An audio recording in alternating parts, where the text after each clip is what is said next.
What up? What up? What up? Jordan Jarredin, live for you from very rainy, dark New York City. I am 40 minutes later than normal today, but for good reason. Which I'll get into in a minute.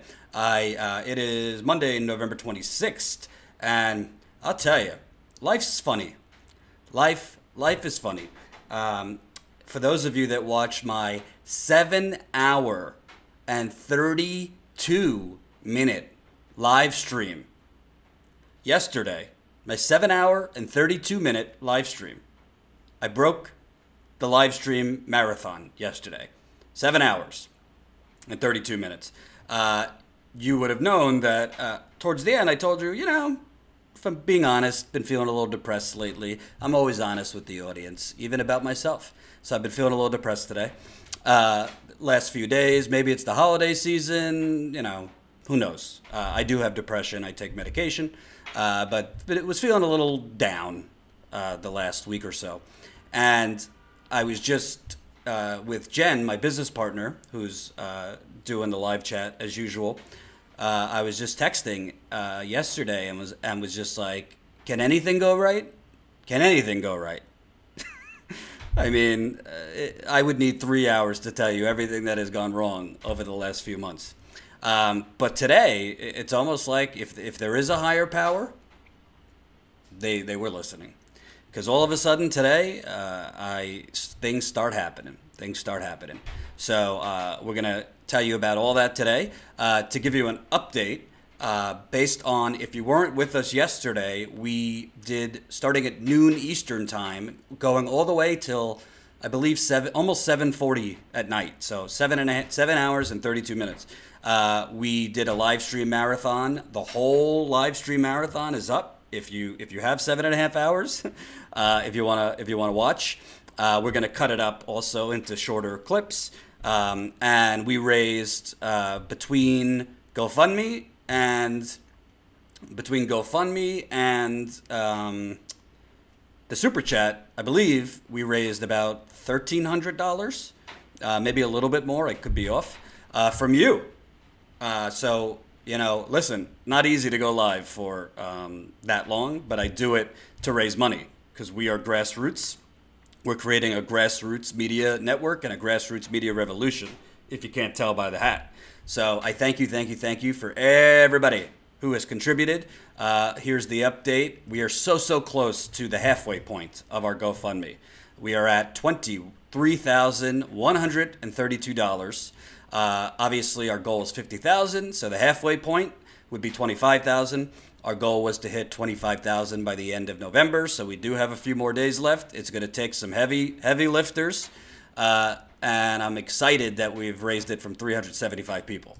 So we got to get that number up closer to, long term, I'd like to see that go towards 1,000, but you got to crawl before you can walk. So hopefully we could get even more contributions during this live stream, and you're going to see my friend and a great progressive hero of mine, Jimmy Dore, was nice enough to have me on his program to cover, Detroit Free Press, Flint Journal, actual journalistic outlets, so they say, won't cover it. But Jimmy Dore, who gets criticized a lot, he's covering it. So I thank him. I'm going to play for you that interview if you haven't seen it yet. But also there is other people now finally speaking up about the reporting Jen and I have done in Flint. Because if you're just coming to this late, and by the way, it's not just GoFundMe. You could contribute in the Super Chat here. If we already had Josh contribute, before I came on, $10 in the Super Chat. Unemployed right now, but myself and the state of Missouri support you. Thank you, Josh. I haven't always felt very supported in the state of Missouri, considering they put me and my cameraman, Ty Bayless, in jail for doing our jobs and reporting, but that's okay. Let bygones be bygones, right? What's the First Amendment anyway? But I do like the progressive people of Missouri, and I hope you find a job. I hope you find a job really soon. So if you're feeling super in the Super Chat, or if you want to leave money in the GoFundMe, our preference is GoFundMe, but obviously we're not going to turn you away in the Super Chat here. So I want to start. I get out of an appointment and I see that Alyssa Milano is a pretty big time actress, and she has been on the forefront of a lot of political causes. She's been very out front as far as the Me Too movement. You actually saw her in the background during the Kavanaugh nomination hearing. She went to Washington to stand up for Christine Ford and other survivors. She's been on the out front as far as climate change and, trying to elect more progressive candidates. And she was nice enough. To tweet out our story. So this is her tweet from earlier today. I have no idea what the numbers are now, but she says, "I'm calling for an investigation of the real lead levels in Flint, Michigan, and they must reopen the state-funded bottled water program for residents until it is proven without flushing, which is what we found in our investigation, that the water is safe." And she put right in there the Jen and my story, which now, an update, this might be higher now, but she had almost 1,600 retweets. So I can't thank Alyssa enough for doing that. Alyssa joins, the woman who has destroyed America, Susan Sarandon, in calling for an investigation. Susan Sarandon tweeted out our story. Congressman Ro Khanna has tweeted out our story calling for an immediate investigation. Congresswoman, Tulsi Gabbard, has also tweeted out our story calling for an investigation. If I'm keeping it real, I've sent this to Bernie Sanders. So far, I've heard back from his office, but he has not said anything about it. I'm not knocking Bernie. Obviously, he's a busy man, but Bernie, come on. OTR Trucker, $2 in the super chat, and says, "Finally became a member. Any updates on membership?" Yes, there is updates on membership. So, I don't want to overwhelm you, but we have the GoFundMe going. We obviously have the Super Chat going. But you can now become a member, a paid monthly member to Status Coup, which is long-term. That is our prime business model. So if you go to statuscoup.com, click on Become a Member, you'll see the two different options you have here. One is the Status Slayer. You want to be a Status Slayer? For $5 a month. There you see what you get for that. You get our premium podcast episodes, which we're going to have podcasts with Ty and me co-hosting, as well as me doing individual podcasts. You're also going to get my behind-the-scenes video diaries as a member, which I tell you the good, the bad, and the downright ugly of what's going on as we try and build Status Coup and the obstacles we're facing as far as corporate media, which I'm going to tell you. I'm going to tell you about one of those today. We're also doing a monthly members-only email newsletter, and it's not going to be a bunch of, stories you've already heard. We're going to do some original reporting in that email newsletter and send you stories you might not know about because it's barely getting any coverage. So that's for $5 a month. For a little bit more, $10 a month, you get all that. We're also going to do a monthly video group call with myself, Jen, and Ty. Sometimes we'll all be on it. Sometimes it will be me. Sometimes it'll be Jen. Sometimes Ty. So monthly video call for members. You're going to also get behind the scenes content when we're in the field. There's some really funny stuff, some really sad stuff, and some downright outrageous stuff. And we're also shooting to release our Flint documentary in the middle of December. We have a documentary that shows you and chronicles our reporting on this major environmental scandal we found. You're going to get bonus cuts from that and future documentaries, because Ty, by trade, is a documentary filmmaker, so he's going to be doing mini documentaries of our reporting in the field. So I hope we've had, I don't know how many, but we have over 10 so far. We just launched this membership. So we have over 10 members, and also, after you become a member, just click on Member Content. And when you get to that page, Jen is actively adding new things, but, she's doing the job of 7 people, so, work with us a little bit here. But you'll get, as you can see, our video diaries. You'll get the podcasts with Ty and I, full podcasts, behind-the-scenes photos from Flint and other reporting trips. And we're going to be adding a lot more to this member section. Jen is actively adding things, but she's also doing 25 other things to try and grow this business. So we hope, and most importantly, if we're keeping it real, membership, obviously, we want to give you as much as we can, bonus content and special content, but membership is also simply to help us grow. If you believe in real reporting, oh, so far 14 members. Thank you. Thank you, Jen. If you believe in real reporting, if you believe that we can no longer just complain about the corporate media, but we have to topple the corporate media, help us do it. I believe we all together need to be the journalistic change we want to see in the world. So the GoFundMe, I'm going to explain the difference. The GoFundMe is basically money that we need right now as seed money to get out in the field. We have not sold out. We're not looking to get investors that donate money to the Hillary Clinton and Barack Obama. We're not taking, hundreds of thousands of dollars in investment money from the usual suspects who are destroying this country. As a result of not taking that money or reaching out for that money, we're asking the viewers for the money we need to get out in the field. So the GoFundMe money, which I can't thank you guys enough, we're almost at 400 people have contributed, is all for money so we can go out into the field and report and stay in the field and not have to go for like 2 days and be like, oh, we're out of money. Number two, we still need equipment. We've gotten some equipment. We still need more technical equipment. It's also, as Jen could tell you in the super chat, we need money to get to advertise and market. YouTube and other platforms have been suppressing the hell out of us. So we need to spend a little bit more money than we'd like to, unfortunately, to get our content seen by the masses. Because we know when people see this content, they like it and they subscribe and they'll become a member and donate and all those things. But you can't grow a business if people don't see that business and don't see your content. For example, we have a terrific interview that we just posted with investigative journalist Greg Palast. It's up on the YouTube channel. This YouTube channel has 22,300 subscribers so far. It has 800 views. Why is that? Because YouTube is not notifying people when our videos go up, and they're also not showing our content in the user feed. So we need to honestly spend more money than we'd like to get our content seen, and that includes placing ads on certain videos. That includes Jen could tell you all the marketing lingo, but that's what we're using the money for. So that's the GoFundMe.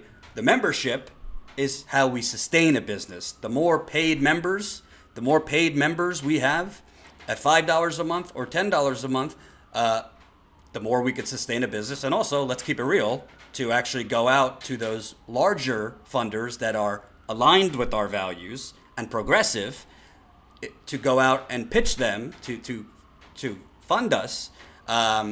We need to be able to show that we have a business model and we have sustainable paid subscribers. That's just business, and that's just keeping it real. So we just launched membership. We hope you'll consider it. To be clear, if you're a Patreon subscriber to Status Coup, you do not have to do anything.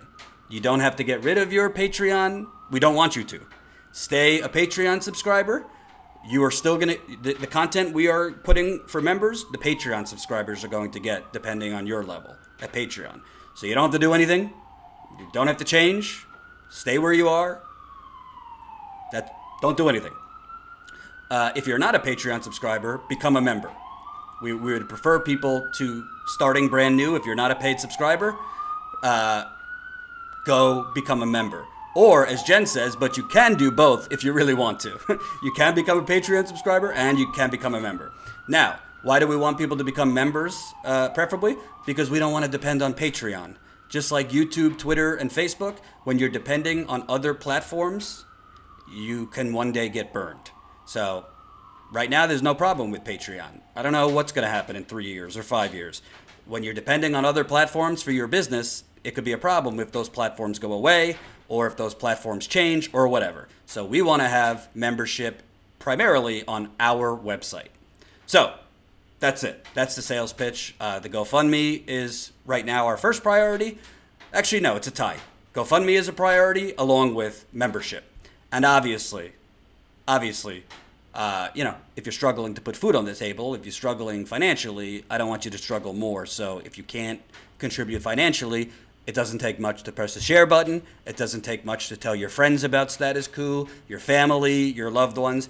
And to those who say you talk about money too much, go fuck yourself. I don't really care. The bottom line is this. Oop, just got demonetized for saying that. The bottom line is this. If I don't advocate for status quo, if Jen doesn't advocate, if we don't repeatedly tell you we're keeping it real, this is what we need to grow it, who's going to do it? Who's going to advocate for us? So that's it. So after that, Alyssa Milano tweeted for an investigation. This comes on top of Ro Khanna asking for an investigation, Tulsi Gabbard asking for an investigation.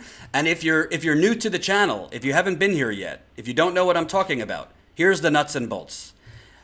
Over the summer, Jen, Status Quo's president, Jen Dies, she's in the live chat right now, say hello. Jen and I knocked on 400 doors in Flint, Michigan. Why did we knock on 400 doors? No, we weren't looking for friends, although we made a few. We both got tips from sources that the state of Michigan might have manipulated the testing data in Flint to artificially lower the lead levels during testing. And because artificially lowering the lead levels, they could then say, oh, according to our data, Flint's lead levels are now meeting EPA regulations, and we could shut down the free water distribution stations around Flint, what they called the free water pods, and Flint's water is restored. As George Bush once said, mission accomplished, and we can move on. So we found how they did this was by flushing residents' water lines right before collecting lead samples. Now, to really just make this simple, when you flush the water lines, what you're doing, you turn the water on, and then you let the water run. In some cases, we found that the state officials went into people's homes and did this for 10 to 15 minutes. 10 to 15 minutes. So by doing that, you're artificially lowering the lead levels by cooking the data, because most of the lead will show up right away. That's why the EPA's main water testing regulation says the water has to be totally stagnant for 6 months. 6 months. The water has to be totally stagnant for 6 hours. The water has to be stagnant for 6 hours, and the water has to be taken as a first draw, meaning you turn the tap on and you put the sample bottle in right away.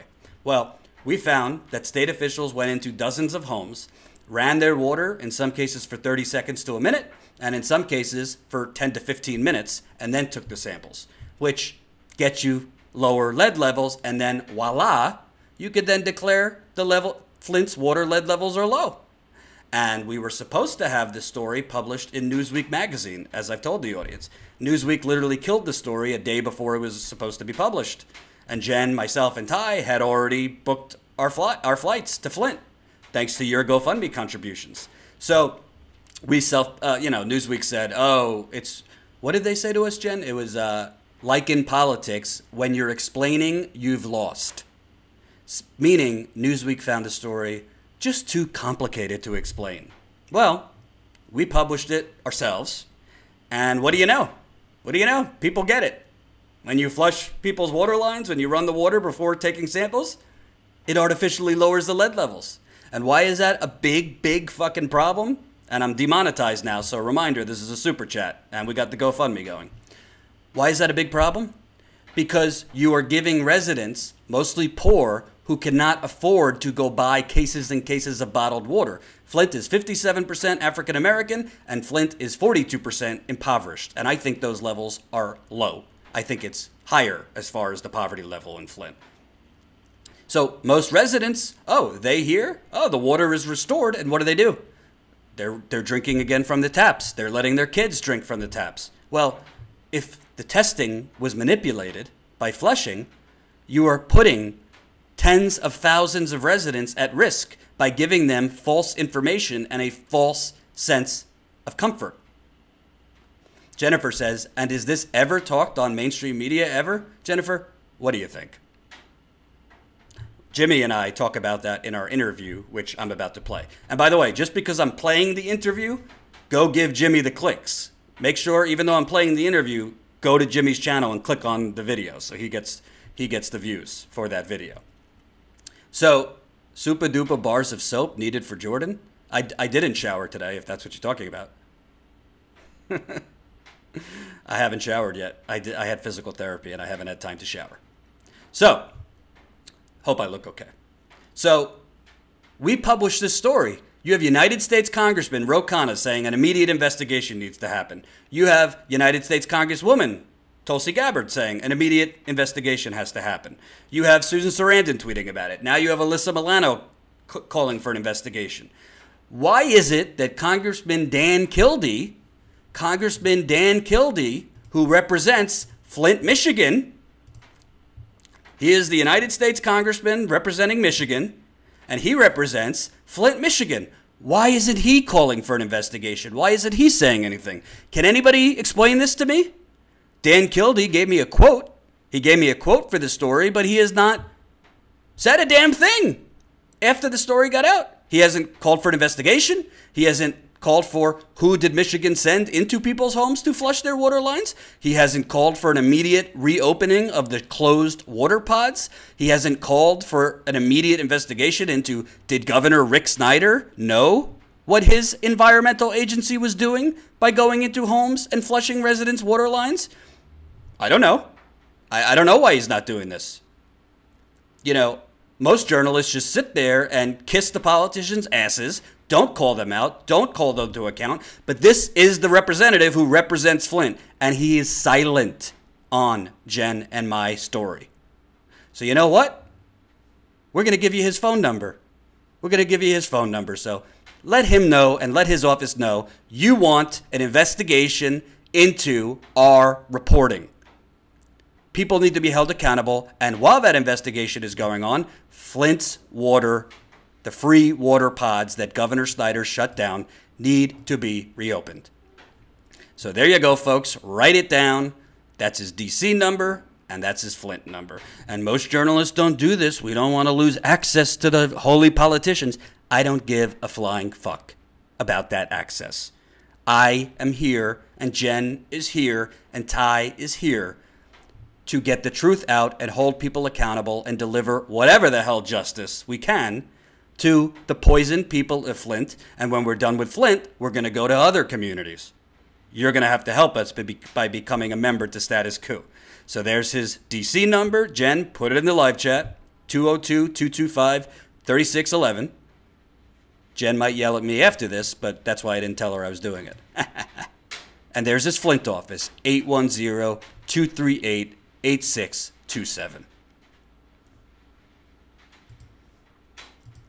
And I'll do that again before we end this live stream. So, I went on his Twitch and he was talking about dating. I asked if he ever dated someone at 2IT. I don't even know what these people at the live stream are talking about. Very strange. So, then you have Congressman Elijah Cummings, who I happen to like a lot. I happen to like Elijah Cummings a lot. I have sent this story to multiple times to Elijah Cummings' press secretary. I don't know if they're busy, but Elijah Cummings was the ranking member on the House Oversight Committee. He called for an immediate investigation into Rick Snyder after it was shown that Governor Rick Snyder of Michigan, who's still governor, he's not done yet, folks, perjured himself in front of that committee. So Elijah Cummings, to my knowledge, was the Democratic ranking member of the House Oversight Committee and will now become the chairman of the committee now that the Democrats retook the House of Representatives. So I don't know how many times I could send it to his press secretary. I don't know how many times I could call his office. And I like Elijah Cummings. I'm not knocking him. But Elijah Cummings, if I'm keeping it real, do you know that Elijah Cummings literally, and this is real life what I'm about to tell you. Elijah Cummings literally officiated the wedding of Joe Scarborough and Mika Brzezinski of Morning Joe last night. Joe Scarborough, Mika Brzezinski of Morning Joe got married last night. Congrats. And Congressman Elijah Cummings officiated the wedding. I guess he's an ordained minister too. I don't know.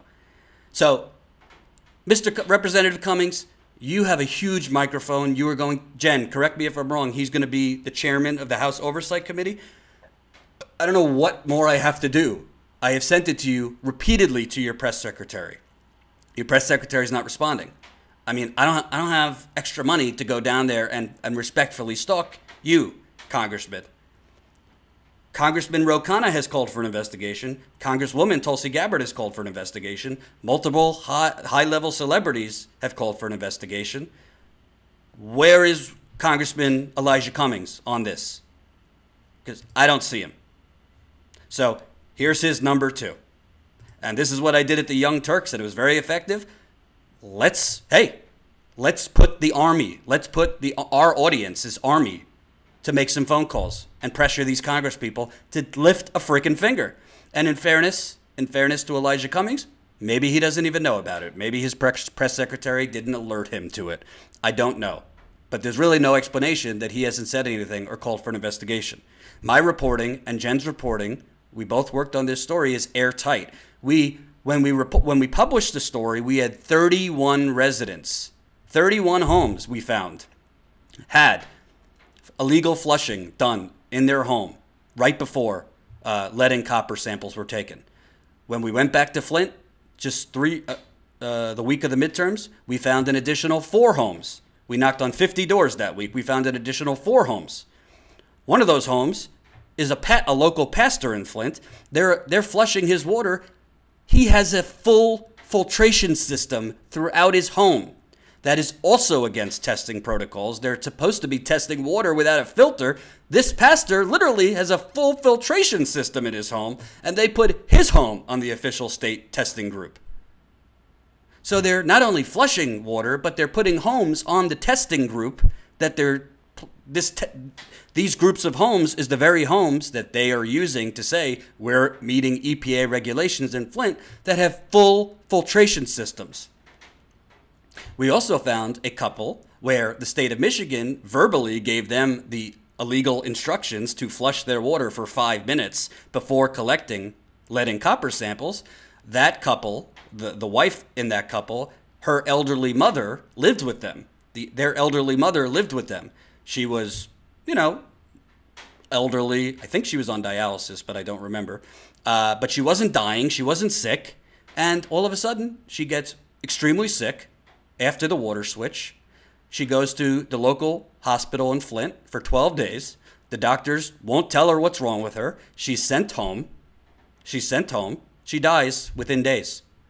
The couple now thinks she might have had Legionnaire's disease, which is the bacterial disease that has claimed the lives on paper, on record, of 12 people in Flint. But PBS actually did some great reporting that shows it might be up to 120 people who had Legionnaire's in Flint. Well, that couple was testing themselves and flushing for 5 minutes before they tested based on the improper instructions they got from the Michigan Department of Environmental Quality that works under Governor Rick Snyder, who to date has seen no criminal charges. So here's Elijah Cummings' number, 202-225-4741. Jen, put that in the live stream. Where are you, Mr. Cummings? Where are you? Thank you, Michael. €5. €5 in the super chat. I was told you need money. Here you go. Appreciate that. This is a super chat, and we're still pushing this GoFundMe high and dry. So keep it coming, baby. And to folks in the super chat, like, I think they're talking about TYT and other things. Like, what are you doing? We're talking about lead poisoning. We're talking about environmental racism on a mega scandal, and you're talking about the Young Turks? I think the Young Turks is on right now. Go watch them if you want. But I'm here to do reporting on the disappearing middle class. I'm here to do reporting on environmental genocide from sociopaths. I'm here to bring down corrupt government officials. So if you want to have a side chat, go ahead. That was a year ago. I'm not there anymore. I'm here with the people. Status quo. So, I'm going to give you... calm down, Jay. So, I'm going to give you those numbers again later, but I want to play you. We can't get corporate media to cover this because corporate media is literally in business to protect the powerful. Corporate media is literally in business to literally recite as a press release exactly what state officials tell them to say. So the Detroit Free Press, they told me they didn't want to publish our story when we pitched them because, quote, other other cities in Michigan have water problems beyond Flint. So I said, okay, so we shouldn't worry about Flint because other cities have water problems? So that was the Detroit Free Press. So without further ado, I'm going to play you, I'll play you, I don't know, it's almost a half hour, so I'll play you a little bit of the Jimmy Dore interview. So you see, on top of Alyssa Milano, a very well-known celebrity calling for an investigation, Jimmy Dore was nice enough to interview me. I'm going to play you part of that. Definitely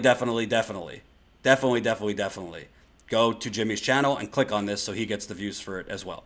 Here we go.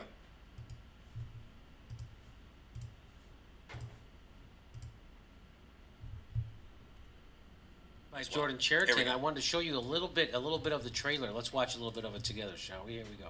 Told me to turn the stuff on, let it run for a minute, and then catch the water. You said they had let it run and then put the sample bottle in. Yeah. Did they tell you to let the water run first for a little bit and then put the bottle in there? Yes. Or to immediately put the bottle in there? Let it wait. There was just almost like this eureka moment, this light bulb moment that went off yesterday as I was talking to a resident here. And when he told us that he was told to let the water run for 4 to 5 minutes before testing, all our eyes like came out of its sockets, because you're not supposed to run your water before you test. When you run the water for several minutes before you test, that basically eliminates most of the lead, and you get a lower lead reading because you've run the water.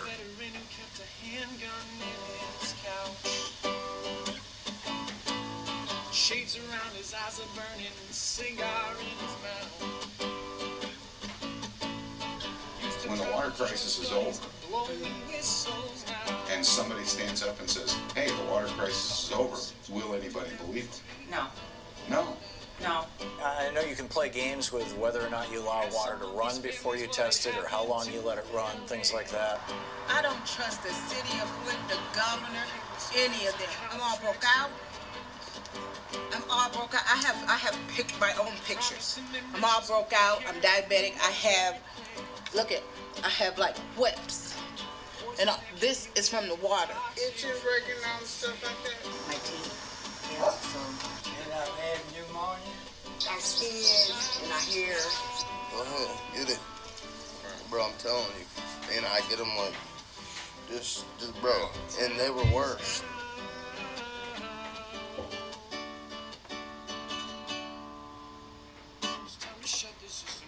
My daughter did have a miscarriage.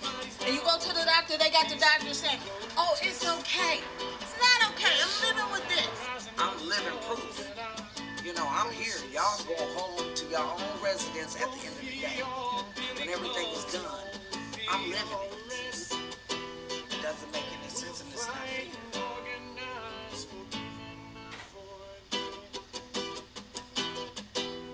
So that is from the upcoming documentary, The Flushing of Flint. Now, we all know the problems with Flint, and the reporter who's been most on the ground there has been Jordan Cheriton from Status Quo, and he's with us now. Hey, Jordan, how are you?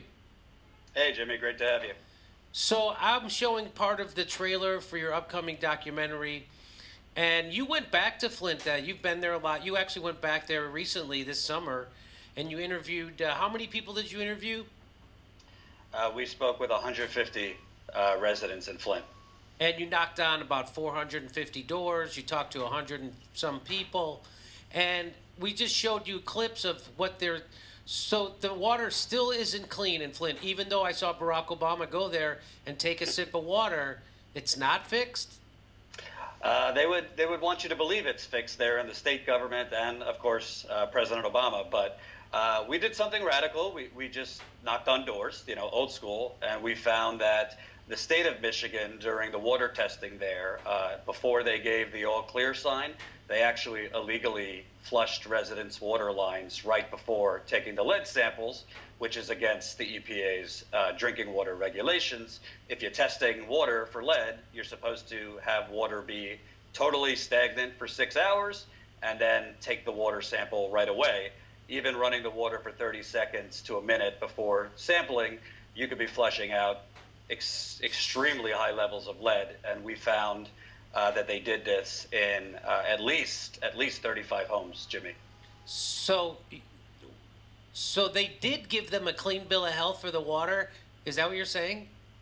Yeah, so basically, all this door knocking, we knocked on, the large majority of doors we knocked on were part of the state of Michigan's official focus group of homes. So the state of Michigan had, in 2016, they started with 650 homes in Flint. They were going to continue to test these homes over 2 years to see if the levels were improving over that period of time. So this was the official group of homes that Michigan was using to say, hey, the levels were improving. We're now meeting the EPA's totally arbitrary, ridiculous lead level of 15 parts per billion. So we found that in at least 35 homes, obviously we knocked on 450. A lot of people didn't answer or weren't home. But in dozens of homes, state officials actually went into the residents' homes. The residents were just happy they were there. They didn't know how the testing was supposed to be done. And state officials actually ran residents' water lines right before testing, which is basically cooking the data. You're basically flushing out the lead. And voila, you get low levels. We've found people that, in that trailer, there's one young woman named Amanda, who's 35, never had a health problem in her life before the water switch. And an official came to her home, ran her water for a minute before taking the sample. The results, no lead. She thinks everything's fine. She goes back to drinking the water. She has her kids drink the water. She now has thyroid cancer and spots on her kidney. I've been clear, like, I'm not a doctor. I can't say for certain what caused what, but she didn't have any health problems before the water switch. We found homes where they went in, they flushed these residents' water lines. All of a sudden, you're getting really low lead levels. And then the EPA went into those same homes, like 2 months later, tested the same sinks in the kitchen. They didn't flush, and they found extremely high lead levels. So all of this illegal testing was basically done out in the open. The state didn't really expect anyone to look. So yeah, we broke that story about 2 weeks ago. Congressman Ro Khanna has called for an investigation. So here is Ro Khanna. I have it. Here is Ro Khanna retweeting your tweet about it, and he says it's no-brainer to have an investigation, and he tags you. Yeah. Also, Tulsi Gabbard retweeted your tweet, and she says the people of Flint are still being poisoned and cheated. I visited Flint and heard from people who still can't bathe in their own homes due to multiple toxins in water and who rely on charity for bottled water. There must be an investigation, accountability, and clean water for Flint. So here's your tweet. Exclusive: Michigan broke EPA regulations by flushing water and telling residents to right before water lead sampling in Flint. Governor Snyder and state said residents are having some confusion about the kind of testing that's happening. And here's just, let me give you one more. Here's another one from Ro Khanna. He says, after Michigan poisoned Flint 4.5 years ago, Governor Snyder's officials broke EPA regulations to lower lead levels. Free water needs to be restored and an investigation opened. Thanks to Jordan Sheridan for your reporting. That's when Congressman Ro Khanna and, of course, our favorite Susan Sarandon said shady testing practices in Flint showing safe lead levels in Flint. Check out Jordan Sheridan's article about why Flint's water still isn't safe. And so you found out, you went and knocked on these doors, you talked to these people, you found out that when the state came in to do their testing, they were doing it incorrectly. Just like you said, they were flooding the water run for 30 seconds to a minute or longer, and that's against protocol for how you're supposed to test water. Everyone knows that. So does that mean that the people doing the testing also knew that, Jordan? I can't get in their brains, but I'm pretty confident based on the state of Michigan's YouTube video with testing instructions that said, do not flush your water before taking the samples. They knew what they were doing. It's even worse than the officials were themselves going into residents' homes and flushing the water first. They then told the residents, the testing was supposed to be done by the residents. The EPA told us officials weren't supposed to be going into homes and testing for the residents. They were supposed to just drop the test kits off for the residents with the instructions. Really? So you have state officials going into homes, basically cooking the data to get lower lead levels. And then on the way out, they told these poor people, hey, when you test, because you're the ones that are supposed to be testing, run the water for 4 to 5 minutes. I mean, we found in some instances, Jimmy, they ran the water for 10 to 15 minutes before taking samples. It's a real environmental scandal. Well, flushing before you draw a sample is a violation of law. The purpose of testing the first draw is to detect how much lead and copper have leached into the water overnight, and once it's flushed out, it defeats the purpose of the test. So you are onto that. So is there anyone else that's reporting this besides you? Oh, I could write a book about trying to get corporate media to pay attention to this. No, nobody else is reporting this. I want to make clear, it was my business partner for Status Quo, Jen Dyes. She's a great journalist. She knocked on doors with me. Her and I, there's a lot of corporate outlets that were originally going to publish this and then chose not to for various reasons. But we are the only ones who did this. Over the summer, we knocked on 400 doors. We just went back 2 weeks ago to knock on more doors. Recently, we just found not only have they been illegally flushing, but they actually have certain homes that are on the official state tests that they're using to declare the water fine that literally have full filtration systems in their home. You're testing homes that have state-of-the-art filtration systems. That's against the testing protocol, too. You're supposed to be testing without filters on and all that. So basically, Jimmy, I mean, I know that the country's corrupt. We've had plenty of conversations about that. But I was stunned when I saw this, because literally you have environmental officials going into people's homes, and a lot of the times the parent with the children are standing there watching them as they knowingly flush out lead and then put a sample bottle in to get lower lead levels. So they don't have local newspapers or local news stations in Flint?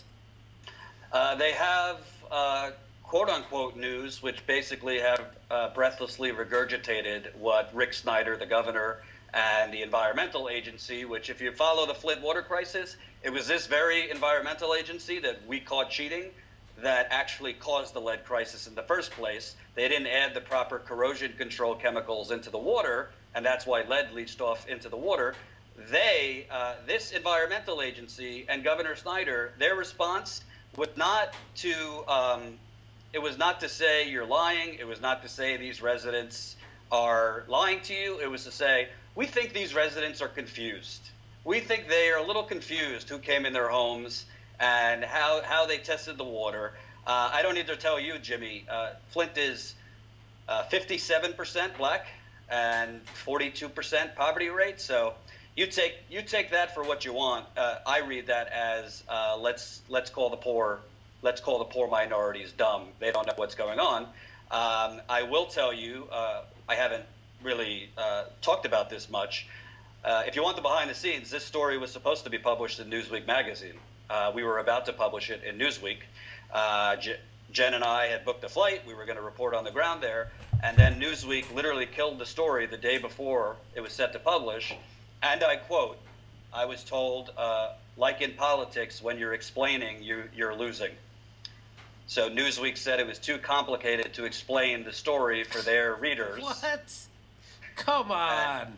They also said we didn't have enough data, which I couldn't understand, because I don't know many other journalists knocking on 450 doors. If there are, I'd love to talk to them. So Newsweek kills the piece. They don't give a credible reason why.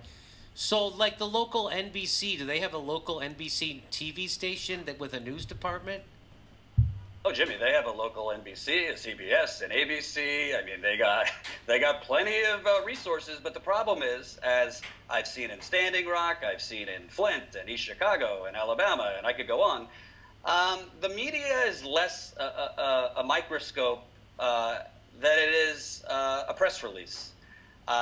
These media outlets, you'd be stunned, a lot of these local media outlets actually get subsidies from the very government that they're supposed to be holding accountable. A lot of these local Flint outlets actually get tax subsidies from the state. So I actually reached out to one reporter I reached out to the Detroit Free Press. I could show you the emails if you'd like to see. They didn't want to publish it, and I quote, because there's a lot of other cities in Michigan with water problems.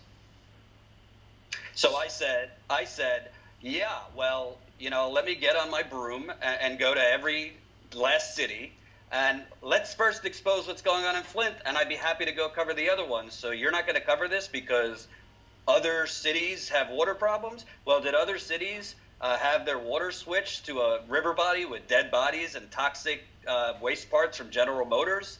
Are other cities 4.5 years later, literally, there are residents in Flint. There are lines in Flint. You're not going to see this on CNN, MSNBC, New York Times. We went in July. There are lines, Jimmy, for 3 to 5 hours at local churches to wait to get 2 cases of bottled water. Not from the state of Michigan, because they shut down the water pods, from donated water around the country. In some other parts, like Haiti and other places with water contamination, this is what you see there. But this is happening in an American city, and it's very, very disconcerting. And I could go down the list. We had so many media. I reached out to probably 50 to 100 media outlets to try to publish this story. I'd say a good quarter of them were interested, but asked me, is there a way to connect it to Trump? So there's a governor, there's a switch now in power in Michigan. There's going to be a Democratic governor. Correct. Do you think that there's anybody talking that that'll make a difference? The governor-elect, Gretchen Whitmer, is aware of what we found. She's quoted in the story. She gave me a quote. Schuette, who is running against her, who is a Republican and a Trump mini-me, gave me a quote. Believe it or not, Jimmy, there's a lot of quote-unquote progressive politicians that are aware of what we found because I've been harassing them very, very kindly via email and phone call to do something. But unfortunately, it seems that, everybody talks about Flint when a comedian at the White House Correspondents' Dinner has a one-liner, Flint still doesn't have clean water. Then you had the guys from Pod Save America and all these people with their righteous indignation on Twitter. But in practice, when journalists have found that they have literally cooked up the lead data to falsely declare the water safe, I've sent this to Congressman Elijah Cummings, who I have respect for. I haven't gotten a response. I've sent this to Nancy Pelosi, to Chuck Schumer, to Steny Hoyer, to Dick Durbin, to just about every Democrat you could think of. No response. We have sent this to celebrities, just tossing stuff at a wall. Very little response. So it's very, very disconcerting. Have you been able to track down any of the people who were hired by the state to go in and do that testing? Well, there's another element here that a lot of people don't realize. Here's a little behind the scenes. When you're filing Freedom of Information requests to find out who did they send to these homes, what can I get the emails about, you talking about the process, anything, they're quoting you $5,000, $7,000, $10,000 for a Freedom of Information request. We did find 2 people. One was a worker for the CORE program. There was a program called the CORE program. It was Flint residents that were trained by the environmental agency, the state environmental agency. They were supposed to go around to homes, make sure residents had filters on their water, help them put the filters on if they didn't know. They were not supposed to be testing residents' waters. They were trained by MDEQ, the state environmental agency. So the state environmental agency also used these workers as useful idiots to go in, illegally flush residents' water, and also give the residents instructions, run your water before you test. We did speak with one of those workers, and she confirmed that she had gotten a lot of complaints from residents that they were being given instructions to flush their lines. So as Erin Brockovich said in the story, she gave us a few comments. I mean, the only reason you would flush residents' water lines before a test for EPA regulatory compliance is to get a false number. It's cheating. It's against the law. Yeah, well, here's the quote from the story. Erin Brockovich says, the only reason to do this would be to obtain a clear sample and report false information. Yes. And I just can't believe, so you're the only one there. Really, this seems like a local reporter could make his name off this story, and no one will report this, that they're giving on purpose false readings and they're doing it incorrectly. You're the only one reporting this? That's correct. And I will say that, there are a lot, for example, I might get in trouble for saying this, but to hell with it. This story was also supposed to be published for Vice Media. We were about to publish it with Vice Media. They were all gung-ho. You know, Vice has that reputation as rabble rousers and, very progressive. And we landed in Flint. Supposed to be published that week. And I got an email killing the story because Vice apparently at that moment, a month after we first communicated on the story, decided to Google my name. And they didn't like, some of the things that were said about me that, unfortunately, I got falsely smeared last year. But so Vice had it, and I even offered to take my name off the story. And I offered to just have my business partner and co-reporter, Jen, take the lead. Because it's not about me. I want to do this. I want to get the truth out for Flint. So we offered to take my name off the story. They would not budge. And then Newsweek suddenly was too incompetent to explain it to their audience. And as far as the local media is the most frustrating, and frankly, they are abdicating their responsibility to the people of Flint and these local communities. So there you have it. That was some of my interview with Jimmy. There's more to it. I think for the rest of it, we pretty much talked about the media and how the media, it's truly astounding. It's one thing if, you're an investigative reporter and you knock on doors and you find information and then you send it to some outlets and they say, oh, well, we don't think, your facts are wrong, or, oh, we think you messed some things up here, your reporting's not accurate. It's another thing when every single place we went to, not one questioned whether what we had was actually factual. None of them questioned it. It was all ridiculous reasons, starting with, well, it's an interesting story. Is there a way to connect it to President Trump? Because, this is the Trump media industrial complex, so we can't cover anything other than his tweets, his stupidity, and the Russian boogeyman. So if people are still getting poisoned in Flint, we can't cover that unless you can connect it to Trump. That's literally the media climate we're dealing with.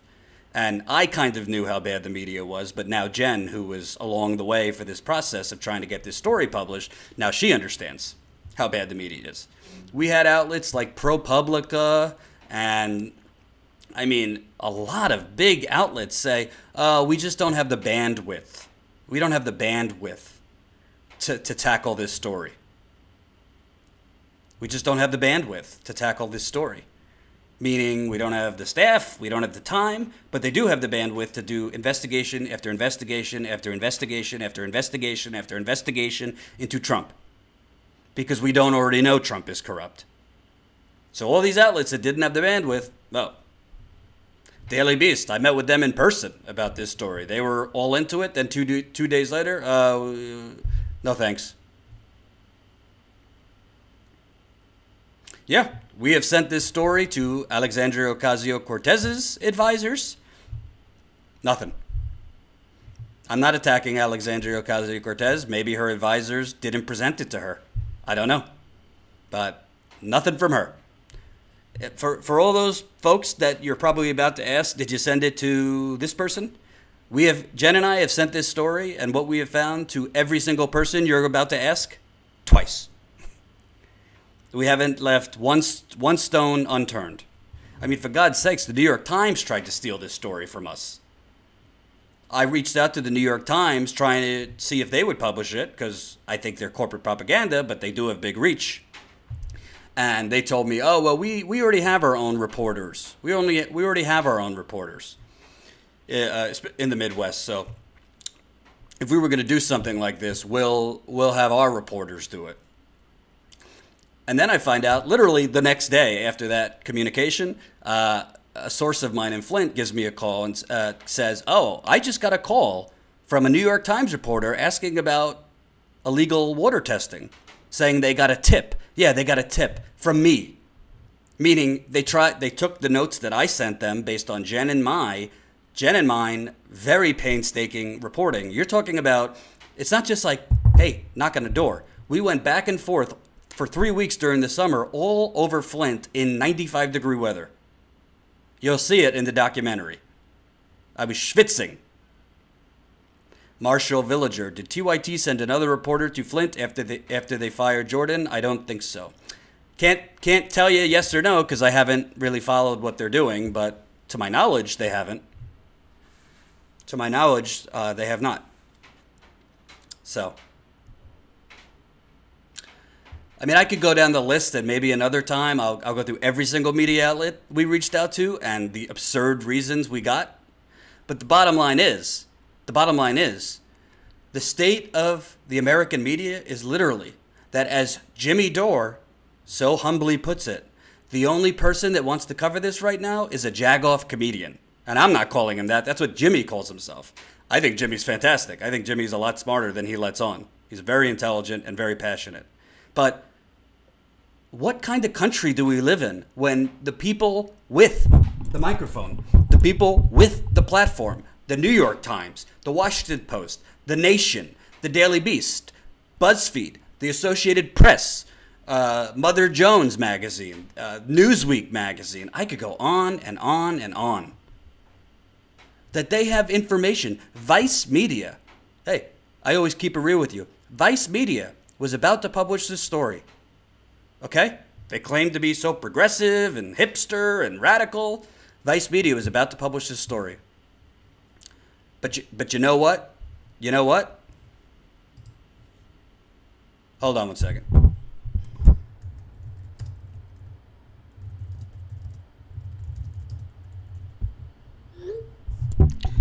But you know what? I get an email from them. Literally saying, we did not know when you reached out to us a month ago. So I was working with them for a month to get this story out. We were not aware of the details surrounding your exit from the Young Turks. Meaning they just suddenly decided the day before publishing a massive environmental scandal about not only the poisoning of Flint, but then trying to cover it up after the fact by manipulating the data. They just Googled my name a day before the story was supposed to be killed. And I guess they were concerned because I was let go from the Young Turks. There was a false allegation made against me. I already addressed that with you, the audience, many times. It's not true. It wasn't true then. It's not true then. It's not true now. Thankfully, people who have looked into it, the audience and the people that looked into this accusation against me realized it wasn't true. That's not the kind of person I am. That's not how I was raised. I would never do something like that. I don't know what more I could say. I've already commented on this. And so they basically said, oh, we can't publish the story. I said to them, and I have put my blood, my sweat, and my tears for 2.5 years into Flint. I've been there 13 times. I said to them, then take my name off the story. If there's a concern about being associated with me, then take my name off the story and put Jen as the lead reporter. And Jen would have deserved it. She knocked on every door with me. She was there with me the whole time. She did equal amount of reporting to me. So I said, take my name off it. This isn't about me. Of course, I would love credit for my hard work, but it's not about that. And they still said no. So was it really about that, or are they just chicken shit? Are they spineless, fake progressives that are really just corporatists? Well, go watch Shane Smith's adoring softball interview with former President Barack Obama for your answer. Thank you, HG Spiderman 56, $20 in the super chat. He says, hey Jordan, real investigative reporting is sorely needed, but unfortunately rare. Google Kyle Kuzma, Flint, and ESPN.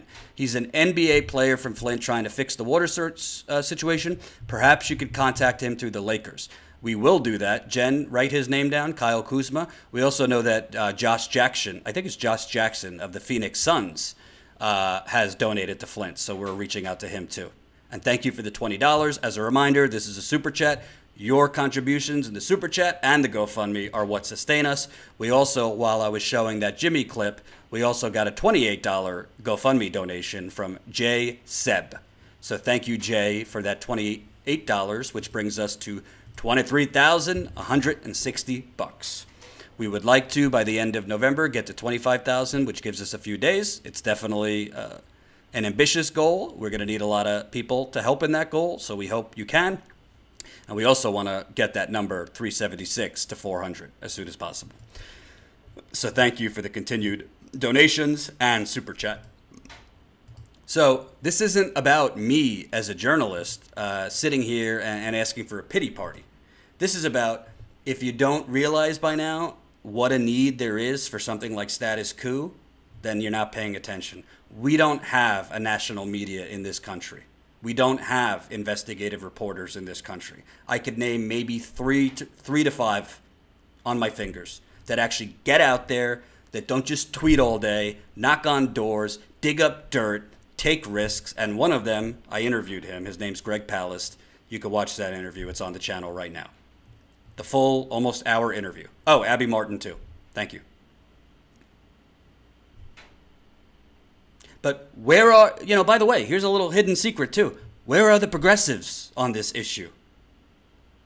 Where are the progressives on this issue? You got progressives in the media. You got progressive politicians. They seem to only be able to tweet about Trump or, frankly, the Democratic Party. Well, why do you get somebody like Trump? Maybe because systemic corruption and systemic inequality and systemically ignoring communities like Flint. Maybe after a while, ignoring these stories in local communities creates the conditions to create a President Trump or a fake populist that cons people, which we see now. Trump, we're going to create more jobs at General Motors. General Motors just laid off 15,000 people today. Oh, the plants are coming back, Trump says. Well, maybe if we actually had reporting in this country and media in this country, you should see, Jen, myself, and Ty, the resources we have are like CNN has more resources on one piece of hair on its asshole than we have in this entire company right now. We're going to grow that, and one day we're going to be so huge and big. Oh, I'm talking like Trump. We're going to be so big your head will spin. We're going to grow our resources, but right now it's grassroots. But there are so many outlets out there that could do this reporting that Jen and I did times 10. They choose not to because we don't have journalism in this country. We have stenography for the powerful, stenography for the CIA, the FBI, Homeland Security. We have reporters sitting there and interviewing Trump and Democrats and other politicians, and might as well be having a tea party with them and playing patty cakes. That's why it's important that we build status quo. That's why I'm doing live stream marathons on Sundays. Do you think my first priority and preference on a Sunday is to sit in a chair for 7.5 hours and ask for money? Of course, I'm reporting and doing things. No, it's because status quo is badly, badly, badly needed. And if we're keeping it real here, folks, are there progressive outlets out there doing this? Are there progressive outlets out there knocking on 450 doors in Flint? If there are, please hook me up with them because I should have tried to work for them. I don't know any outlets doing this work, and I'm not just talking about Flint. I'm talking about anywhere. And part of it is they don't have the resources to do it. But name the outlet that is trying to GoFundMe so that they could go out, roll up their sleeves, sacrifice big portions of their life. Jen sacrificed time with her young children to do this. I've sacrificed having a life to do this.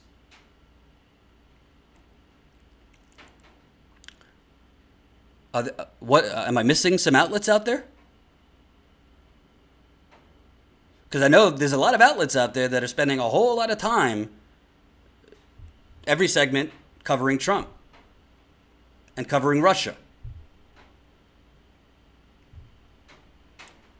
Is Trump a danger to the Republic? Yeah, I think he is. Are there a lot of outlets covering that into the ground? Yeah, I think so. That's why when I was at the Young Turks, I didn't cover Trump that much. Not because I didn't think it was important to cover him, but what do I have to add? What can I report about Donald Trump that's not being tweeted about or reported 25,000 times in the last 25 minutes? I want to cover everything that's being ignored, everything that's falling through the cracks. And you know how you create real journalism in America or anywhere? It's not a slogan. It's what I believe. You hand the microphone to actual living, breathing people. People who live in communities. Activists, residents, local officials, whistleblowers. Thank you, Buddha, $1.99 on the super chat, who wrote $100, but actually left $1.99. If you were trying to live 100, feel free to do it again. But thank you for the $1.99, Buddha.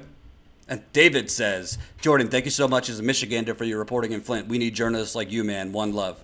Thank you for watching. And if you're not a subscriber, we might be getting some new viewers today, thanks to going on Jimmy Dore. Make sure you press the subscribe button. On Status Coup, I am live every single day, Monday through Friday, 5 p.m. Eastern. 5 p.m. Eastern. That's 2 p.m. Pacific.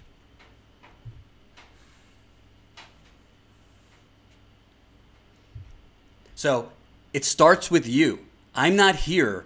We're not doing a GoFundMe so we can have money to go play blackjack. We're showing you what we're spending the money on. You're going to see what we're spending the money on when we release the documentary on Flint and the flushing, which is coming out in the middle of December, just in time for the holiday season.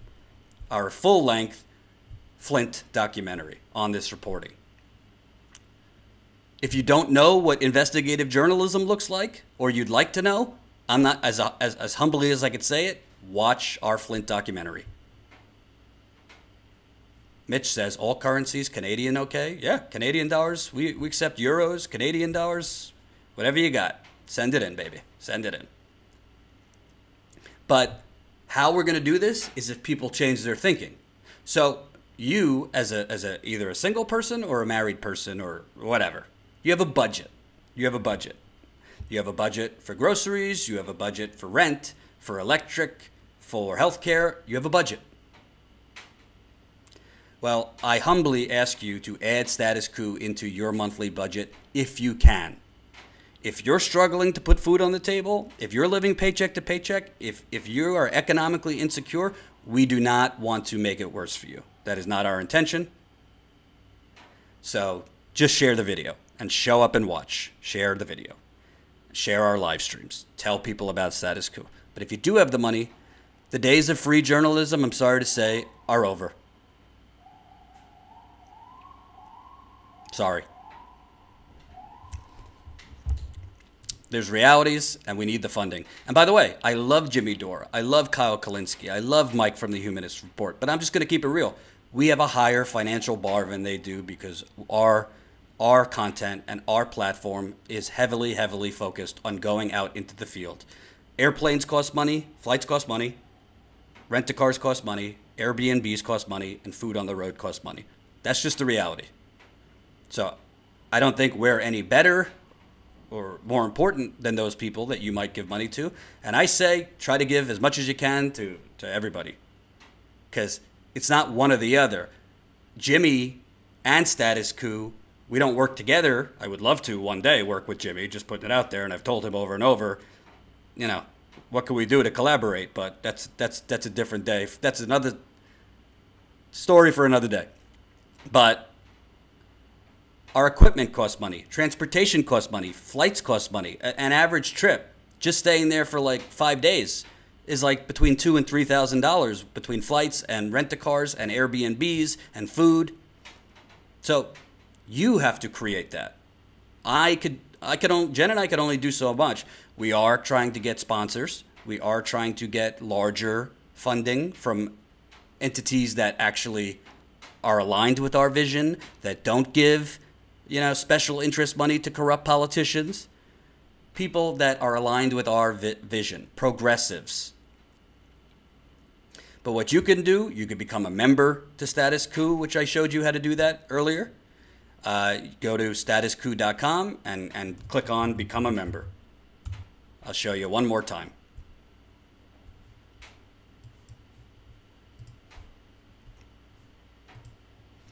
Right there. become a member. We got 2 levels, not complicated. You could do it at $5 a month, or you could do it at $10 a month. You get a little more at $10 a month, but still decent amount at $5 a month. Obviously, our live streams are free. Every day, 5 p.m. Eastern, we'll be live. I'm live Sundays at 12 noon for live marathon live streams. That we do those live stream marathons on Sundays to raise money for the company. I won't be live this Sunday or the following Sunday because I'm going on a much longly delayed, much needed vacation, which is not happening through GoFundMe. This is my personal money, mostly credit card points that I never used. So really, I hope you consider it. I hope you consider becoming a member. Like I said, if you're a Patreon subscriber, you could stay a Patreon subscriber. Of course, you could do both. You could be a Patreon and a member. But I believe we have to do more than just expose the corporate media. We need to create a model that could one day topple corporate media. And I think we could do it. If I didn't think we could do it, I wouldn't be doing this. So that's the deal. Hopefully, we will have more information and more updates on this Flint story quickly and soon. Based on, more people paying attention. Hopefully Alyssa Milano's tweet helps. Hopefully Jimmy's interview, which he was so kind enough to do with us, helps. We have some other media that we're reaching out to try to get them to cover this. And I really, one more reminder, call Congressman, don't do it now because the office is closed. Call Congressman Dan Kildee's office tomorrow. He is the congressman from Michigan that represents Flint. That's his DC number, 202-225-3611. Write it down. 202-225-3611. If you want to call his Flint office, it is 810-238-8627. As I've told you over and over, and we've seen in history, the only way to get politicians to do the right thing is to light an inferno up their anuses. It's unfortunate, but that's how you get it done. Because politicians will never do the right thing on their own, unless they are Bernie Sanders or rare breeds like that. The other politician you could call, and Jen, please put these numbers in the live stream, and give it up for Jen, doing the job of 25 people, is Elijah Cummings, who, to my knowledge, is now will be the chairman of the House Oversight Committee. He previously called for an investigation into Governor Rick Snyder's perjury in front of the committee. I have contacted his press secretary many times, and I haven't got a response. Short of getting Mr. Cummings' cell phone number, which I'm trying to do, I don't know why Elijah Cummings isn't talking about this and calling for an investigation. It doesn't make any sense unless, frankly, he might not know about the story. So 202-225-4741. That is 202-225-4741. So that is the deal, folks. I am going to save my rant about General Motors for tomorrow when I have a little bit more energy. But needless to say, Trump is a con man. He said we were going to open up all these new plants. We didn't.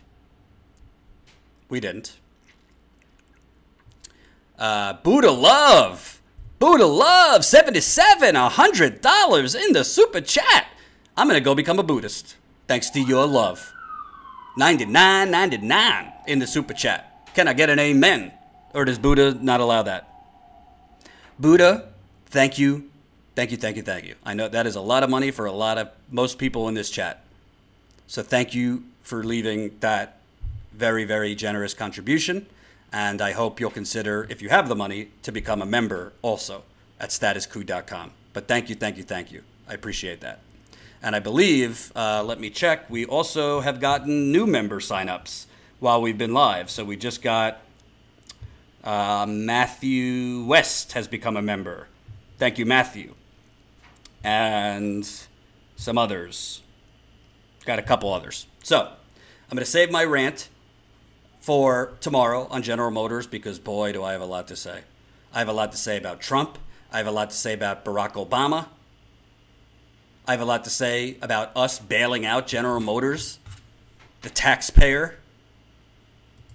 We bailed out General Motors to the tune of, I believe, hold on.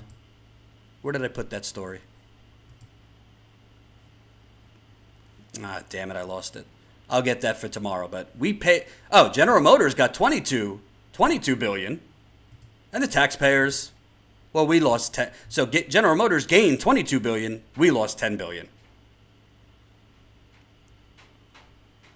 So that will be tomorrow, that rant. Some other stories for you. I was a little delayed today because the Alyssa Milano's tweet went out. And then Jimmy's interview came out. So Jen and I were very hot and heavy sending it to people. But I thank you for watching. Definitely, if you're not subscribed to this channel, click the subscribe button and click on all notifications. It doesn't mean YouTube will actually notify you, but that's your best chance. Also, my interview with Greg Palast is up. It's a full interview, so you could go watch that now and share this content. And obviously, you could donate to the GoFundMe at all times of the day, morning, noon, or night, even when you wake up in the middle of the night to pee. So our GoFundMe is at $23,160. Let's see where we could go. Our goal for the end of November is $25,000. We might get there, we might not, but I'm gonna die trying. So if we could reach the halfway goal of that GoFundMe by the end of November, that means we raised $25,000 in 2 months, which is pretty damn good. So I appreciate anybody who contributes. If you can't contribute, definitely share the GoFundMe. Thank you for watching. I'll be back tomorrow, 5 p.m. Eastern Time, with more real journalism, which is in quite extinction. And by the way, we're going to release the documentary first for members. So our documentary in Flint, we're going to release it first for our paid members or Patreon subscribers. So if you're waiting for that documentary, which I've seen, you've seen the trailer, we're gonna release that first for our paid members, where you'll get it first. So we hope that entices you also to become a member. I'm live tomorrow at 5 p.m. Eastern, and if you don't just watch the Jimmy interview on me, go give Jimmy the clicks too. Go click on Jimmy Dore's YouTube channel and click on the interview so he gets the views. Thank you for watching, and have a great night.